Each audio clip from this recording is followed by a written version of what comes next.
បាទជ្រាបសួរអស់លោកអ្នកនាងមានស្ដាប់វិទ្យុខ្មែរពិភពលោកជាទីគោរពរាប់អានកាលពីថ្ងៃមុនខ្ញុំអានរឿងសុបិននិងការពិតភាគទី2របស់លោកវ៉ាន់ឌីកអ៊ុនដល់ត្រង់នេះបាទ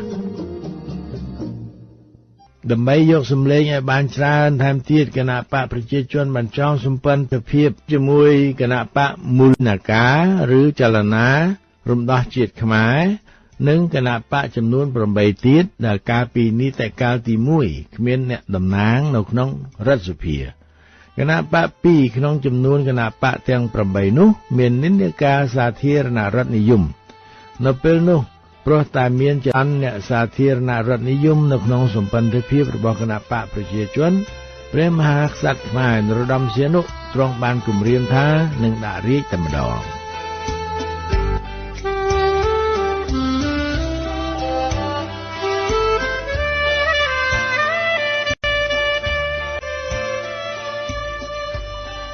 ហើយតទៅទៀតនេះគឺជាវគ្គបន្ត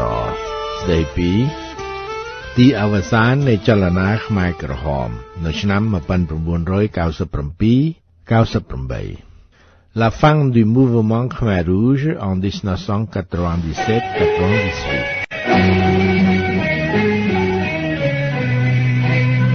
อยู่ลงก่อนឆ្នាំកម្ពុជាអត់បានទេបានរំដោះជាខ្មៅមកវិតតែពីខ្វាប្រឹកប្រជាប្រិយប្រងរំដាប់ស្ថាពរហើយមានអង្គការបដិវត្តកម្ពុជារឹងកំជុំហោទឹកនាំយើងខ្ញុំតទូឈូឆោវាយបននៃចោលចក្រពន្ធចង្រៃបំពន់បំពាំងជុំហោមុនការបោះឆ្នោតភានីតិកាលទី2ដែលគ្រោងធ្វើនៅថ្ងៃ26កក្កដាឆ្នាំ1998មានព្រឹត្តិការណ៍សំខាន់3គួរឲ្យកត់សម្គាល់ព្រឹត្តិការណ៍ទី1គឺការវាយកំទេចមូលដ្ឋានពួកខ្មែរក្រហមនៅអន្លង់វែងដោយរាជរដ្ឋាភិបាលនិងកម្លាំងកងទ័ពអៀងសេរីរួមគ្នាព្រឹត្តិការណ៍ទី2គឺមរណភាពរបស់ប៉ុល ពតនៅថ្ងៃ15មេសាឆ្នាំ1998ហើយព្រឹត្តិការណ៍ទី3គឺការវិលមកស្រុកខ្មែរវិញរបស់ព្រះអង្គម្ចាស់នរោត្តមរណរដ្ឋនៅថ្ងៃ30មីនាបន្ទាប់ពីបានត្រូវនិរទេសខ្លួនអស់រយៈពេលជិត1ឆ្នាំមួយឆ្នាំមុនមរណភាពរបស់ប៉ុល ពតគឺនៅឆ្នាំ1997ពួកមេដឹកនាំខ្មែរក្រហមបែកបាក់គ្នាអស់ហើយចលនាខ្មែរក្រហមទាំងមូលស្ថិតនៅក្នុងភាពច្របូកច្របល់មួយដែលបញ្ជាក់ថាចលនាកុម្មុយនីសខ្មែរដ៏ល្បីល្បាញនេះបានឈានមកដល់ទីអវសានដោយយើងបានដឹងខ្លះៗរួចមកហើយនៅខែសីហាឆ្នាំ1996អៀងសេរីដែលជាមេខ្មែរក្រហមលំដាប់ថ្នាក់ទី2បន្ទាប់ពីប៉ុល ពតហៅបងទី1ហើយដែលបានធ្វើបដិវត្តន៍ជាមួយគ្នាសឹងកន្លះសតវត្សរ៍មកហើយបានផ្ដាច់ខ្លួនចេញពីប៉ុល ពតហើយមកចងសម្ព័ន្ធភាពជាមួយលោកហ៊ុនសែនវាយកំទេចពួកប៉ុល ពតនៅលងវែងបែកបាក់ខ្ចាត់ខ្ចាយអស់មុននឹងត្រូវរលាយបាត់ទៅក្រុមខ្មែរក្រហមនៅលងវែងមានការប្រេះឆាផ្ទៃក្នុងមួយដ៏ធំរួចស្រេចទៅហើយនៅខែមិថុនាឆ្នាំ1997មេដឹកនាំខ្មែរក្រហម2នាក់នៅលងវែងគឺសុនសេននិងតាមុកបានត្រូវក្រុមគ្រួសារនិងបកពួករបស់គេដែលបានរត់ទៅចូលក្នុងជួររាជរដ្ឋាភិបាលបញ្ចុះបញ្ចូលឲ្យសុំចុះចូលរាជរដ្ឋាភិបាលដោយពួកគេដែរដោយបានដឹងអំពីរឿងនេះប៉ុល ពតក៏បញ្ជាគេសម្លាប់សុនសេនដែលជាមេបញ្ជាការកងទ័ពរបស់ខ្លួនព្រមទាំងក្រុមគ្រួសារទាំងអស់របស់សុនសេនចំនួន11នាក់ប៉ុន្តែបន្ទាប់ពីបានសម្លាប់សុនសេននិងក្រុមគ្រួសាររបស់គេរួចមកប៉ុល ពតនិងក្រុមដែលស្មោះត្រង់នឹងប៉ុល ពតបានត្រូវតាមុកយកទៅដាក់ឃុំឃាំងរួចយកប៉ុល ពតទៅកាត់ទោសនៅខែកក្កដាឆ្នាំ1997នៅពេលនោះតាមុកដែលជាមេខ្មែរក្រហមម្នាក់ល្បីល្បាញខាងការប្រព្រឹត្តអំពើកាយសាហាវព្រៃផ្សៃក៏ចាប់ផ្ដើមកាន់កាប់មូលដ្ឋានលងវែងតែម្នាក់ឯងអ្នកណាក៏ខ្លាចតាមុកនេះដែរព្រោះឲ្យតែអ្នកណាធ្វើឲ្យកាត់ទៅចិត្តកាត់យកទៅទារុណកម្មរួចសម្លាប់ចោលដោយឥតអាសូរឡើយដោយត្រឹមមានបានពួកខ្មែរក្រហមក៏នាំគ្នាបះបោរប្រឆាំងហើយរត់ចូលរាជរដ្ឋាភិបាលតែម្ដងនៅទីបំផុតតាមុកបានត្រូវរាជរដ្ឋាភិបាលចាប់ខ្លួនបាន មុននឹងឈានមកដល់ការរលំរលាយនៅឆ្នាំ1998 ចលនាខ្មែរក្រហមបានឆ្លងកាត់ដំណាក់កាលជាច្រើនកាលដើមឡើយគឺជាចលនារបស់ខ្មែរកុម្មុយនីសមួយក្រុមដែលបានកកើតឡើងដោយសារការឧបត្ថម្ភរបស់បកកុម្មុយនីសវៀតណាម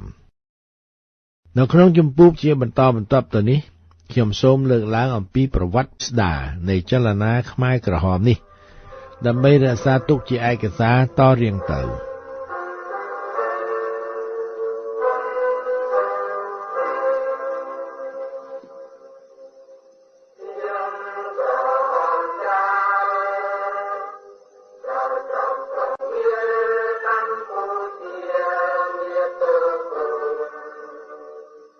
ប្រវត្តិនៃចលនាខ្មែរក្រហមពីឆ្នាំ1953ដល់ឆ្នាំ1998 Le mouvement Khmer Rouge de 1953 à 1998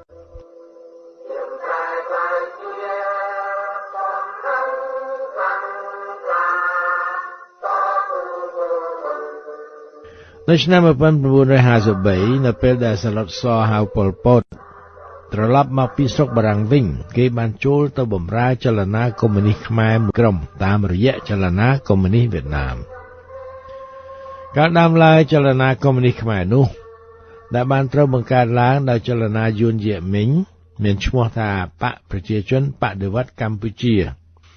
ដោយមានសឺងុកមិញជាប្រធាននិងទូសមុទ្រជាអនុប្រធានការកំណត់ថ្ងៃកំណើតបកនេះពោលគឺថ្ងៃបើកមហាសន្និបាតទី1មានការខ្វែងគំនិតគ្នានៅក្នុងជួរជនកុម្មុយនីសខ្មែរខ្លះថាថ្ងៃ19កុម្ភៈ1951ខ្លះថាថ្ងៃ28មិថុនាឆ្នាំ1951ខ្លះទៀតថាថ្ងៃ30កញ្ញាឆ្នាំ1951នៅបណ្ដាឆ្នាំ50-60ចលនានោះពុំសូវមានសកម្មភាពអ្វីគួរឲ្យចាប់អារម្មណ៍ប៉ុន្មានទេប៉ុន្តែក្រោយមកដោយមាននិស្សិតបញ្ញវន្តជាច្រើនចូលរួមចំណែក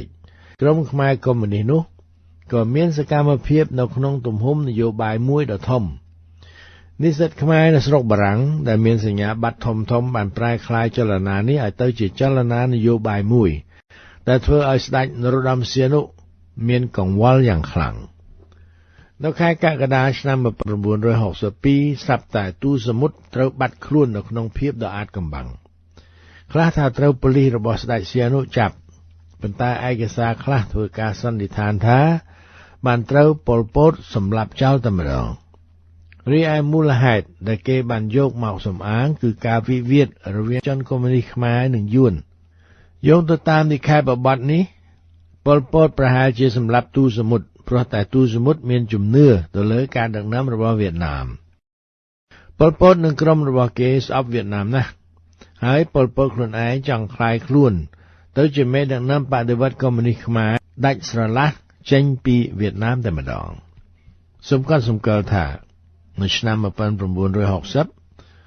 បកប្រជាជនបដិវត្តន៍កម្ពុជា PPRK បានប្រែឈ្មោះមកជាបកពលករកម្ពុជា PTK ហើយក្រោយមកទៀតគឺនៅខែកញ្ញាឆ្នាំ1966បានប្រែឈ្មោះពីបកពលករកម្ពុជាមកជាបកកុម្មុយនីសកម្ពុជា PCK តែម្ដងអ្វីដែលគេបានដឹងច្បាស់គឺនៅពេលដែលប៉ុល ពតសម្រេចបដូរឈ្មោះពីបកពលករកម្ពុជាមកជាបកកុម្មុយនីសកម្ពុជាប៉ុល ពតបានសម្រេចចូលចលនាកុម្មុយនីសរបស់ចិនដែលប្រឆាំងនឹងចលនាកុម្មុយនីសវៀតណាមព្រោះតែវៀតណាមយកសហភាពសូវៀតជាបង្អែកទំនាស់រវាងបងប្អូនកុម្មុយនីសទាំងពីរនេះមានទំហំធំណាស់បន្ទាប់ពីចិនទើសនឹងសហភាពសូវៀតតាំងតែពីឆ្នាំ1959មកនៅខែមេសាឆ្នាំ1975ពួកកុម្មុយនីសខ្មែរមហាជាតិនិយមទាំងនេះដែលបានត្រូវសម្ដេចនរោត្តមសីហនុឲ្យឈ្មោះថាខ្មែរក្រហមបានវាយរំលំរបបសាធារណរដ្ឋខ្មែររបស់ឧត្តមសេនីយ៍ លន់ នល់និងសិរិមតៈហើយឡើងកាន់អំណាចគ្រប់គ្រងស្រុកខ្មែរអស់រយៈពេលជាង3ឆ្នាំនៅក្រោមរបបនេះដែលអ្នកដឹកនាំទើសទែងគ្នាព្រោះតែការបែងចែករវាងអ្នកមាននិន្នាការទៅខាងចិននិងអ្នកមាននិន្នាការទៅខាងវៀតណាម ប្រជាជនខ្មែរជិត2លាននាក់បានត្រូវពួកនេះធ្វើទរណកម្មយ៉ាងព្រៃផ្សៃរហូតដល់បាត់បង់ជីវិតនៅខែមករាឆ្នាំ1979កងទ័ពវៀតណាមបានចូលមកលូកលុយស្រុកខ្មែរហើយវាយរំលំរបបប៉ុលពតចោលបាត់ទៅកងទ័ពខ្មែរក្រហមក្រោមបញ្ជាការរបស់ប៉ុលពតបានរួបរวมគ្នាជាចលនារំដោះប្រទេសកម្ពុជាពីការត្រួតត្រារបស់វៀតណាមហើយក្រោយអន្តរាគមន៍របស់អង្គការសហប្រជាជាតិនៅឆ្នាំ1992ក៏បាក់បែកគ្នាអស់ព្រោះពួកគេពុំព្រមអនុវត្តកិច្ចព្រមព្រៀងសន្តិភាពទីក្រុងប៉ារីស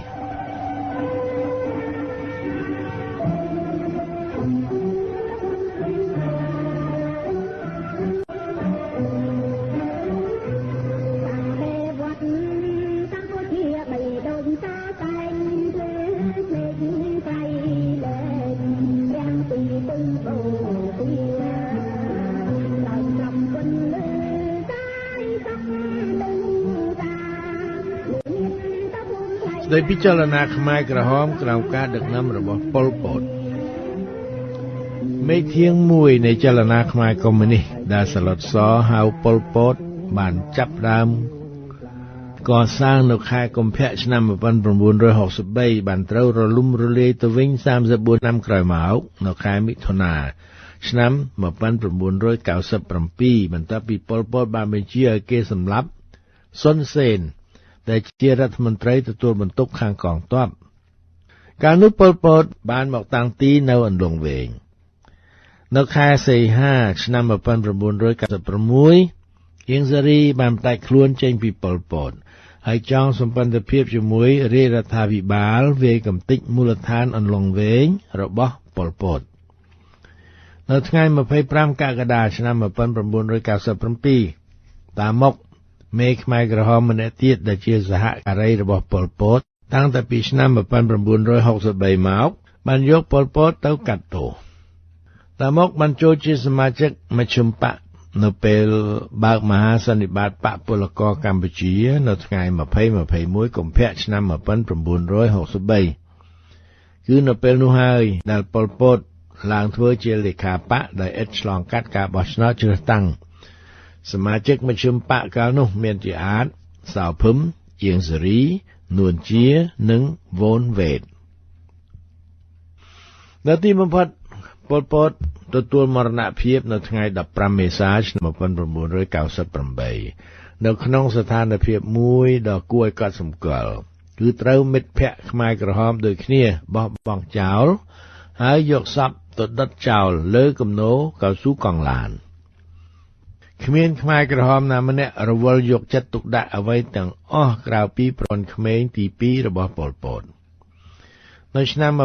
1963សាឡុតសហៅប៉ុលពតបានដណ្ដើមចង្កូតបក្សពលករកម្ពុជា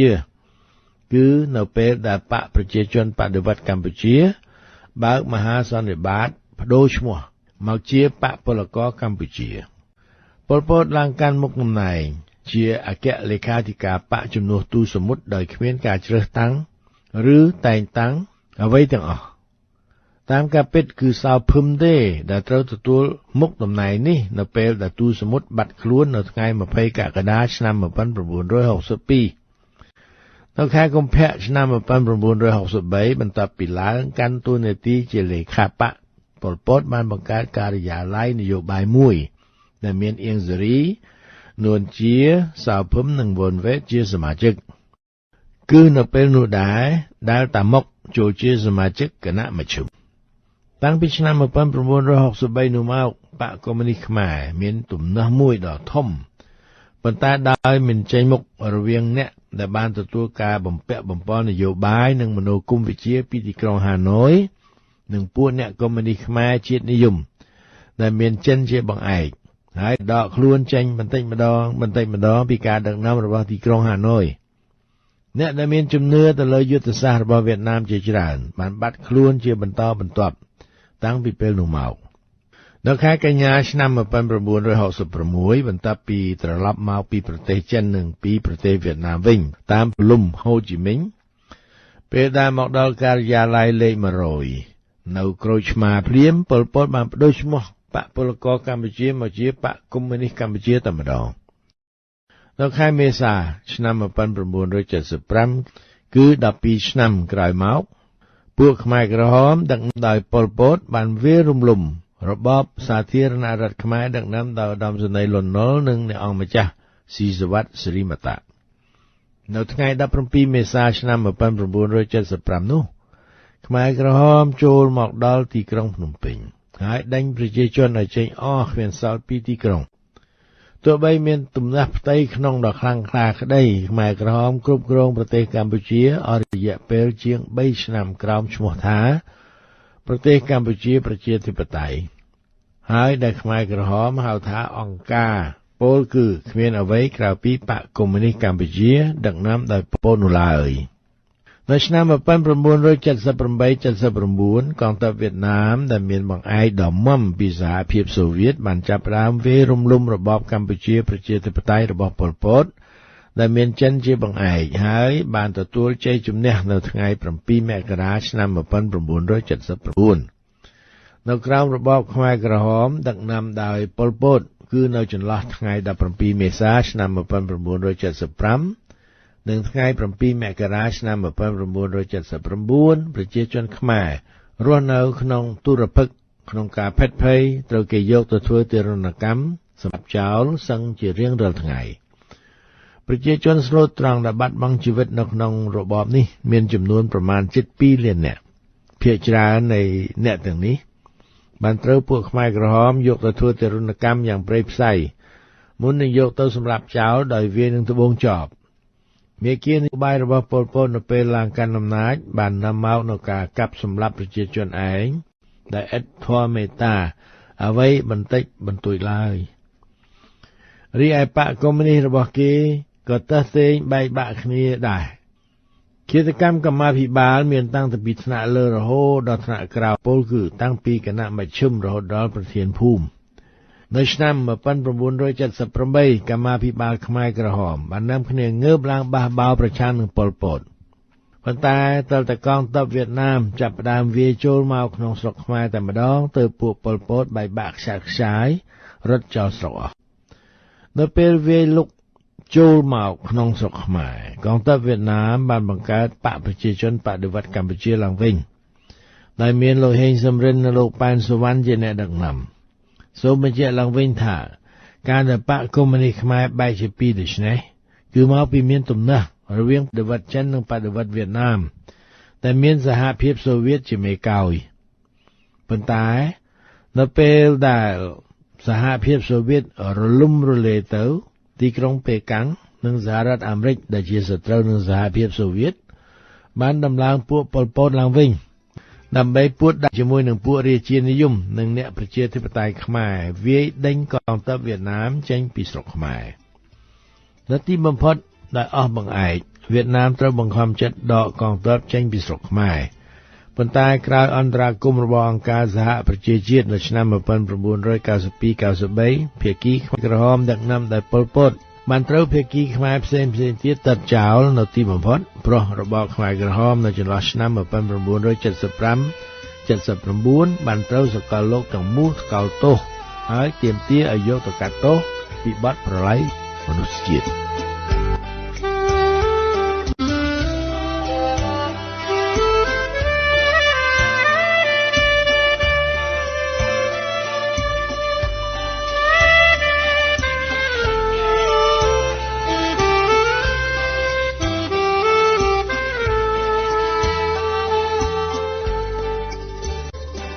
លោកនាងបានស្ដាប់ជាទីគោរពរាប់អានខ្ញុំសូមស្លេះអំណានសភៅរឿង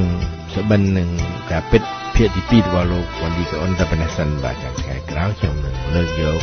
វគ្គបន្តមកអានជូនលោកនាងស្ដាប់